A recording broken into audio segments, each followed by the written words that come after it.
Hey internet, how's it going? Welcome to another episode of the John Graves Show. World Trigger this week was full of action, adventure, and a whole bunch of planning.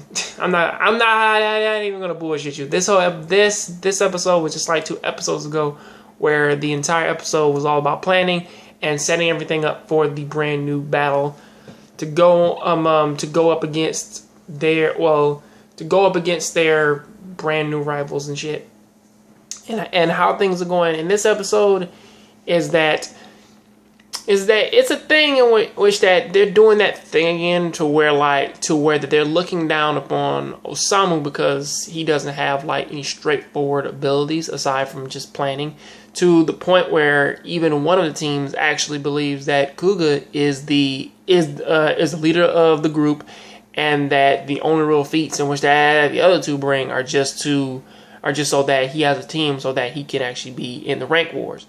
But as we know, that's not necessarily true, and that can prove to be their fucking downfall, because just like how everybody else who goes up against this team slowly realizes is that yes, Kuga, he may be the front man, and Chika, she may be the long range cannon, but this entire team rests on the shoulders of Osamu and his plans, because of course, as they've already proven in this series, is that Kuga has lost his number of battles, and going up against Ko, Midorikawa, even going up against Konami, is like, dude, he loses a lot, and it's not even the fact of because he has like all this combat training. That does give him his edge over like most of like the fucking C ranks and shit, but I'm like, with most of the higher ups, it's like, yeah, that kind of gives him a major disposition in terms of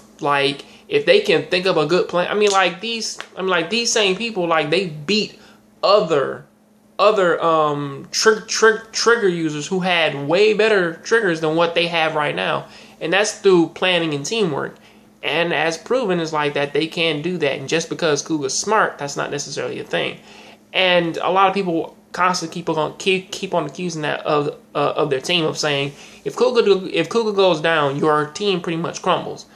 As a front man, I'm like, okay, fine, but then that's any team who doesn't have an attacker. Unless you have an attacker or some shit like that, you're fucked. This is pretty much seen in the Arifune thing, where like that they need a shield, and that's what Kuga is. He is pretty much the shield. Whereas of course Chika's the gun, and of course Osamu's the brain. The thing is though, is that Chika isn't all that good of a sniper yet to actually really come off as like the very most powerful thing ever. Because if she just had like the normal sniper rifle, I think that one man would actually help her out a little bit more in terms of actually like pinpointing shots. But of course, her whole thing is sort of taking out people. But with how this episode is pretty much playing out, is just that it's the same as the last one. They got to get they're picking a landscape. They're looking down upon the rest of the Osamu team, except for Kuga, and they're focusing all their attention on him instead of everything else. And there's also this little side plot in the middle of them talking about Cole's ability, and how that like when he learns from people, he gets better and shit. And that's the reason, man, why Arifune, he stopped being a attacker and he became a sniper. Whereas Arifune just pretty much comes out and says, yeah, I was about to quit anyway. I'm trying to find like the most perfect form to become a master in everything and be just like Renji. I want to be a master all-rounder, and I want to make it easier for everybody else to do. So that's pretty much his plan, and fucking yells at Code, gets him in the mood. Then everybody goes off, and then they join this thing, which the landscape, it appears to be just like the first one, except for it's a normal landscape with a fucking big-ass water dick, with a big-ass ravine in the middle. Except for this episode, it's fucking raining and it's a storm going on, which that's going to be fucking difficult to fight. But the only real plan that they have is that they're going to meet up on the go, and they're slowly going to have to work their way around.